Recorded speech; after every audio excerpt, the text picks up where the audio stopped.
Welcome to all. I am Riyas Majeed, inspired with Riyas. കഴിഞ്ഞ ക്ലാസ്സിൽ നമ്മൾ ഡിസ്കസ് ചെയ്തത് കോൺസ്റ്റിറ്റ്യൂഷന്റെ ഡിഫറെന്റ് ഫീച്ചേഴ്സിനെ കുറിച്ചാണ്. കഴിഞ്ഞ ക്ലാസ്സിൽ നമ്മൾ രണ്ട് ഫീച്ചേഴ്സിനെ കുറിച്ച് പറഞ്ഞു, പാർലമെന്ററി ഫോം ഓഫ് ഗവൺമെന്റും കോസി ഫെഡറലിസവും. ഇത് കഴിഞ്ഞ ക്ലാസ്സിന്റെ ഒരു കണ്ടിന്യൂഷൻ വീഡിയോ ആണ്. നിങ്ങൾ ആദ്യത്തെ വീഡിയോ കണ്ടിട്ടില്ല എന്നുണ്ടെങ്കിൽ ഫസ്റ്റ് നിങ്ങൾ ആ വീഡിയോ കാണുക, അതിനുശേഷം മാത്രം ഈ വീഡിയോ കാണുക. ഇന്ന് പറയാൻ പോകുന്നത് കോൺസ്റ്റിറ്റ്യൂഷന്റെ മറ്റു ചില ഫീച്ചേഴ്സിനെ കുറിച്ചാണ്. അവർ constitution is a synthesis of parliament sovereignty and judicial supremacy. നമ്മുടെ കോൺസ്റ്റിറ്റ്യൂഷൻ പാർലമെന്റ് സോവർണിറ്റിയുടെയും ജുഡീഷ്യൽ സുപ്രീമസിയുടെയും ഒരു സിന്തസിസ് ആണ്. എന്താണ് ഈ വാക്കുകൊണ്ട് അർത്ഥമാക്കുന്നത്? അതായത് പാർലമെന്റിന്റെ പരമാധികാരത്തിന്റെയും ജുഡീഷ്യറിയുടെ മേൽക്കോയ്മയുടെയും ഒരു ഫ്യൂഷനാണ് നമ്മുടെ കോൺസ്റ്റിറ്റ്യൂഷൻ എന്ന് പറയുന്നത്. ഇത് അർത്ഥമാക്കുന്ന കാര്യം രണ്ട് കോൺസെപ്റ്റാണ് നമ്മൾ ഓർത്തിരിക്കേണ്ടത്. പാർലമെന്റിന് കോൺസ്റ്റിറ്റ്യൂഷണൽ അമെൻഡ്മെന്റ് പവറിലൂടെ ഭരണഘടനാ ഭേദഗതി വരുത്തുവാൻ കഴിയും. അതുപോലെ തന്നെ ഈ വരുത്തിയ ഭരണഘടനാ ഭേദഗതിയെ കോൺസ്റ്റിറ്റ്യൂഷനിൽ വാലിഡ് ആണോ അല്ലയോ എന്ന് ജുഡീഷ്യറിക്ക് ചെക്ക് ചെയ്യാൻ കഴിയും. ഈ രണ്ട് പവറും കൂടി ചേർന്ന ഒരു സിന്തസിസ് ആണ് നമ്മുടെ കോൺസ്റ്റിറ്റ്യൂഷൻ എന്ന് പറയുന്നത്. ഇവിടെ നമ്മൾ ഓർക്കേണ്ട ഒരു കാര്യം എന്ന് വെച്ചാൽ ഡോക്ട്രിൻ ഓഫ് പാർലമെന്റ് സോവർണിറ്റി, അതായത് പാർലമെന്റ് ആണ് പരമാധികാരം എന്നുള്ളൊരു കോൺസെപ്റ്റ് ഇന്ത്യൻ കോൺസ്റ്റിറ്റ്യൂഷൻ നമുക്ക് കാണാൻ കഴിയില്ല. കാരണം നമുക്കൊരു റിട്ടേൺ കോൺസ്റ്റിറ്റ്യൂഷൻ ആണുള്ളത്.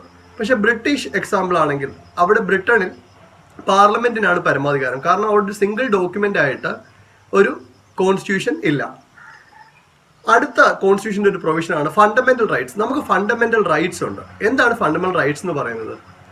These are the rights against the government. ഗവൺമെന്റിന് നമ്മളുടെ മേൽ ഗവർണൻസ് ചെയ്യുന്നതിന് ഗവൺമെന്റിന്റെ മേലുള്ള റെസ്ട്രിക്ഷൻ ആണ് ഈ ഫണ്ടമെന്റൽ റൈറ്റ്സ് എന്ന് പറയുന്നത്. അതുകൊണ്ടാണ് these are the rights against the government എന്ന് പറയുന്നത്. Part 3 of the constitution article 12 to 35 deals with fundamental rights. അപ്പോൾ ആർട്ടിക്കിൾസ് ഒന്നും കൂടി ഓർക്കുക. പാർട്ട് 3 ആണ്, 12 to 35 deals with fundamental rights. Why it is known as fundamental? എന്തുകൊണ്ടാണ് ഫണ്ടമെന്റൽ റൈറ്റ്സ് ഫണ്ടമെന്റൽ എന്നറിയപ്പെടുന്നത്? അതൊരു ഫണ്ടമെന്റൽ ക്വസ്റ്റ്യൻ ആണല്ലോ. എന്തുകൊണ്ടായിരിക്കും ഫണ്ടമെന്റൽ റൈറ്റ്സ് ഫണ്ടമെന്റൽ എന്നറിയപ്പെടാൻ കാരണം fundamental rights are the rights guaranteed by fundamental law of the land. Constitution guarantee ചെയ്യുന്ന rights ആണ് fundamental rights. അതുകൊണ്ടാണ് അത് ഫണ്ടമെന്റൽ എന്നറിയപ്പെടുന്നത്. ഫണ്ടമെന്റൽ റൈറ്റ്സ് അബ്സല്യൂട്ട് ആണോ? അല്ല. കാരണം സ്റ്റേറ്റിന് റീസണബിൾ ആയിട്ടുള്ള റെസ്ട്രിക്ഷൻസ് ഫണ്ടമെന്റൽ റൈറ്റ്സിൽ കൊടുക്കാൻ കഴിയും. അതുകൊണ്ട് അത് അബ്സല്യൂട്ട് ആണെന്ന് നമുക്ക് പറയാൻ കഴിയുന്നതല്ല. അതുപോലെ തന്നെ ഫണ്ടമെന്റൽ റൈറ്റ്സ് ജസ്റ്റിഷ്യബിൾ ആണെന്ന് നമുക്ക് എല്ലാവർക്കും അറിയാം. എന്താണ് ജസ്റ്റിഷ്യബിൾ എന്നുള്ള വാക്കുകൊണ്ട് അർത്ഥമാക്കുന്നത്? നമ്മുടെ ഫണ്ടമെന്റൽ റൈറ്റ്സ് വയലേറ്റ് ചെയ്യപ്പെട്ട് കഴിഞ്ഞാൽ അത് എൻഫോഴ്സ് ചെയ്യാൻ വേണ്ടി നമുക്ക് കോർട്ടിനെ സമീപിക്കാൻ കഴിയും. അല്ലെങ്കിൽ നമ്മുടെ ഫണ്ടമെന്റൽ റൈറ്റ്സ് വയലേറ്റ് ചെയ്യപ്പെട്ട് കഴിഞ്ഞാൽ ആ വയലേറ്റ് ചെയ്യപ്പെട്ട വ്യക്തിയെ പണിഷ് ചെയ്യാൻ കഴിയും. അതുകൊണ്ടാണ് ഫണ്ടമെന്റൽ റൈറ്റ്സ് ജസ്റ്റിഷ്യബിൾ ആണെന്ന് പറയുന്നത്. ആർട്ടിക്കിൾ 32 അനുസരിച്ച് നമുക്ക് സുപ്രീം കോർട്ടിലും ആർട്ടിക്കിൾ 226 അനുസരിച്ച് നമുക്ക് ഹൈക്കോർട്ടിലും പോകാൻ കഴിയും. അപ്പോൾ ഫണ്ടമെന്റൽ റൈറ്റ്സ് എൻഫോഴ്സ് ചെയ്യാൻ വേണ്ടി കോടതി പുറപ്പെടുവിക്കുന്ന ഉത്തരവാണ് റിറ്റ് എന്ന് പറയുന്നത്. ഇതിൽ നമ്മൾ ഓർക്കേണ്ട ഒരു പോയിന്റ്, സുപ്രീം കോർട്ടിന് ഫണ്ടമെന്റൽ റൈറ്റ്സിൽ മാത്രമേ റിറ്റ് ജുറിസ്ഡിക്ഷൻ ഉള്ളൂ. ഹൈക്കോർട്ടിനാണെങ്കിൽ ഫണ്ടമെന്റൽ റൈറ്റ്സിലും ലീഗൽ റൈറ്റ്സിലും റിറ്റ് ജുറിസ്ഡിക്ഷൻ ഉണ്ട്. ഇതൊരു എക്സാമ്പിൾ ആയിട്ട് പറയുകയാണെങ്കിൽ നമുക്ക് റൈറ്റ് ടു പ്രോപ്പർട്ടി പണ്ട് ഫണ്ടമെന്റൽ റൈറ്റ് ആയിരുന്നു, പിന്നീട് അത് ലീഗൽ റൈറ്റ് ആയിട്ട് മാറി. ഇപ്പോൾ റൈറ്റ് ടു പ്രോപ്പർട്ടി വയലേറ്റ് ചെയ്യപ്പെട്ട് കഴിഞ്ഞാൽ നമുക്ക് സുപ്രീം കോർട്ടിനെ സമീപിക്കാൻ കഴിയില്ല. നമുക്ക് ഹൈക്കോർട്ടിനെ മാത്രമേ സമീപിക്കാൻ കഴിയുള്ളൂ. കോൺസ്റ്റിറ്റ്യൂഷന്റെ മറ്റൊരു ഫീച്ചറാണ് directive principles of state policy. എന്താണ് directive principles of state policy കൊണ്ട് അർത്ഥമാക്കുന്നത്? ദ ഫണ്ടമെന്റൽസ് ഓഫ് ഗവർണൻസ് എന്നാണ് DPSP പറയുന്നത്. Directive principles of state policy part 4 of the കോൺസ്റ്റിറ്റ്യൂഷനിലാണ് DPSP കുറിച്ച് പ്രതിപാദിക്കുന്നത്. ഇതൊരു വെൽഫെയർ സൊസൈറ്റി ക്രിയേറ്റ് ചെയ്യാൻ വേണ്ടിയുള്ള ചില ഡയറക്റ്റീവ്സ് ആണ്. അല്ലെങ്കിൽ ഇത് സ്റ്റേറ്റിന് മേലുള്ള ഒരു മോറൽ ഒബ്ലിഗേഷൻ ആണ് പോളിസി മേക്കിങ്ങിന്റെ സമയത്ത്. ഇത് ജസ്റ്റിഷ്യബിൾ അല്ല. അതായത് ഇത് വയലേറ്റ് ചെയ്യപ്പെട്ട് കഴിഞ്ഞാൽ നമുക്ക് കോടതിയെ സമീപിക്കാൻ കഴിയുന്നതല്ല. മെയിൻലി DPSP നമുക്ക് 3 ആയിട്ട് തരംതിരിക്കാൻ കഴിയും: Gandhian, liberal intellectual and socialist. ഈ 3 തരംതിരിവും കോൺസ്റ്റിറ്റ്യൂഷൻ പ്രകാരമുള്ളതല്ല. ഒരു സൗകര്യത്തിന് വേണ്ടി നമ്മൾ തരംതിരിച്ചിരിക്കുന്നതാണ് ഈ 3 തരംതിരിവും. ഈ 3 തരംതിരിവിന്റെ അകത്താണ് നമ്മുടെ എല്ലാ DPSPയും അടങ്ങിയിരിക്കുന്നത്.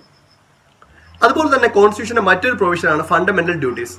Original constitution does not contain fundamental duty. ഇങ്ങനെ ഒരു സ്റ്റേറ്റ്മെന്റ് വരികയാണെങ്കിൽ ഇത് ശരിയാണോ തെറ്റാണോ? Original constitution does not contain fundamental duties. ശരിയാണ്.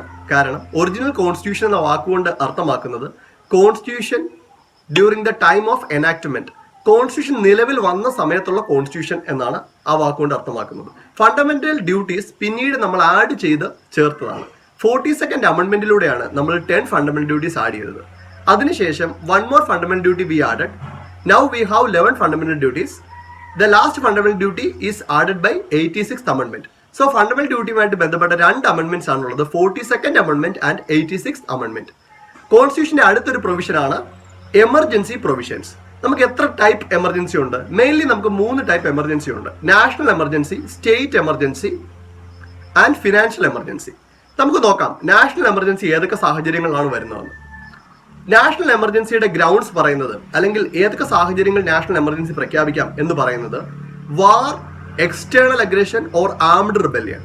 ഇതിൽ നമ്മൾ ശ്രദ്ധിക്കേണ്ട പോയിന്റ്, വാർ അല്ലെങ്കിൽ എക്സ്റ്റേണൽ അഗ്രഷനിൽ നാഷണൽ എമർജൻസി പ്രഖ്യാപിക്കുകയാണെങ്കിൽ അതിനെ എക്സ്റ്റേണൽ എമർജൻസി എന്ന് പറയും. ആംഡ് റിബല്യനിൽ നാഷണൽ എമർജൻസി പ്രഖ്യാപിക്കുകയാണെങ്കിൽ അതിനെ ഇന്റേണൽ എമർജൻസി എന്ന് പറയും. രണ്ടാമത്തെ എമർജൻസി എന്ന് പറയുന്നത് സ്റ്റേറ്റ് എമർജൻസിയാണ്. അതിന് നമ്മൾ പറയുന്ന മറ്റൊരു പേരാണ് പ്രസിഡന്റ്സ് റൂൾ. സ്റ്റേറ്റ് എമർജൻസിക്ക് പറയുന്ന മറ്റൊരു പേരാണ് പ്രസിഡന്റ്സ് റൂൾ. അതുപോലെ തന്നെ ഫിനാൻഷ്യൽ എമർജൻസി. ഫിനാൻഷ്യൽ എമർജൻസി എന്ന് പറയുമ്പോൾ രാജ്യത്തിന്റെ സാമ്പത്തിക വ്യവസ്ഥിതി അല്ലെങ്കിൽ സുസ്ഥിരതയ്ക്ക് എന്തെങ്കിലും ക്ഷതമേൽക്കുകയാണെങ്കിൽ അപ്പോൾ പ്രഖ്യാപിക്കുന്ന എമർജൻസിയാണ് ഫിനാൻഷ്യൽ എമർജൻസി. ഫിനാൻഷ്യൽ എമർജൻസി ഇന്ത്യയിൽ ഇതുവരെ പ്രഖ്യാപിച്ചിട്ടില്ല. അടുത്ത കോൺസ്റ്റിറ്റ്യൂഷന്റെ ഒരു പ്രൊവിഷനാണ് ഷെഡ്യൂൾസ്. നമുക്ക് എത്ര ഷെഡ്യൂൾസ് ഉണ്ട് കോൺസ്റ്റിറ്റ്യൂഷനിൽ? 12 ഷെഡ്യൂളുകളിലാണ് നമുക്ക് ഈ വിവിധ തരത്തിലുള്ള ആർട്ടിക്കിൾസ് കാണുവാൻ കഴിയുന്നത്. ആ ഷെഡ്യൂൾസ് ഏതൊക്കെയാണെന്ന് നമുക്കൊന്ന് പരിശോധിക്കാം. First schedule, names of states and union territories and their territorial jurisdiction. Second schedule, emoluments, allowances and privileges. Third schedule, affirmation oath. Fourth schedule, allocation of seats to Rajya Sabha. Fifth schedule, scheduled areas. നമുക്ക് ഇതിനൊരു code പഠിക്കാം. Tiers of old PM എന്ന് ഓർക്കുക. TEARS, tiers, OF of old PM. അത് ഓർക്കുക. അത് നമുക്ക് ഒന്ന് കണക്ട് ചെയ്ത് നോക്കാം. ഫസ്റ്റ് ഷെഡ്യൂൾ പറഞ്ഞു territorial jurisdiction, it represents T. Second schedule emoluments, E. Third schedule affirmation or oath. Fourth schedule are allocating seats to Rajya Sabha. Fifth schedule scheduled areas. ഇനി sixth schedule എന്ന് പറഞ്ഞാൽ അതർ ഷെഡ്യൂൾഡ് ഏരിയാസ് ആണ്. Seventh schedule നമുക്ക് എല്ലാവർക്കും അറിയാം, ലിസ്റ്റുകളെ കുറിച്ച് പ്രതിപാദിക്കുന്നതാണ് seventh schedule. So it is a federal matter. F represents the federal matter. Tiers of. Next one is eighth schedule. Again O is coming. Official languages. Next letter is L. L represents ninth schedule, land reforms. Next is D. D represents 10th schedule, anti-defection, കൂറുമാറ്റ നിയമം. സാധാരണ പരീക്ഷകളിലൊക്കെ 10th schedule ചോദിച്ച് കാണുന്നതാണ്. അതിപ്പോൾ 10th schedule എന്ന് പറയുന്നത് കൂറുമാറ്റ നിയമത്തെക്കുറിച്ചാണ്, അല്ലെങ്കിൽ anti ഡിഫെക്ഷനെ കുറിച്ചാണ്. 11th schedule panchayat Raj ഇൻസ്റ്റിറ്റ്യൂഷൻസിനെ കുറിച്ചാണ്.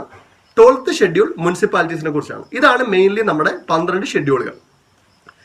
അടുത്ത കോൺസ്റ്റിറ്റ്യൂഷന്റെ ഒരു ഫീച്ചേഴ്സ് ആണ് പഞ്ചായത്ത് രാജ് ഇൻസ്റ്റിറ്റ്യൂഷൻ, അല്ലെങ്കിൽ 3 tier സിസ്റ്റം. എന്താണ് പഞ്ചായത്ത് രാജ് ഇൻസ്റ്റിറ്റ്യൂഷൻസ് എന്ന് പറയുന്നത്? It's an example of decentralisation. സെന്ററിന്റെ പവർ വിട്ടുകൊടുക്കുന്നതിന് ഒരു എക്സാമ്പിൾ ആണ് പഞ്ചായത്ത് രാജ് ഇൻസ്റ്റിറ്റ്യൂഷൻസ്. അല്ലെങ്കിൽ പറയാൻ പറ്റും it is an apparatus for local governance. നമുക്ക് പഞ്ചായത്ത് രാജ് ഇൻസ്റ്റിറ്റ്യൂഷന് കോൺസ്റ്റിറ്റ്യൂഷണൽ സ്റ്റാറ്റസ് കിട്ടിയത് 73rd അമെന്റ്മെന്റിലാണ്. 74th അമെന്റ്മെന്റിലൂടെയാണ് മുനിസിപ്പാലിറ്റീസിന് കോൺസ്റ്റിറ്റ്യൂഷണൽ സ്റ്റാറ്റസ് കിട്ടിയത്. ഇത് ഓൾറെഡി വ്യക്തമായ ആർട്ടിക്കിൾ പറഞ്ഞ് കോൺസ്റ്റിറ്റ്യൂഷനിൽ ഉൾപ്പെടുത്തിയിട്ടുണ്ട്.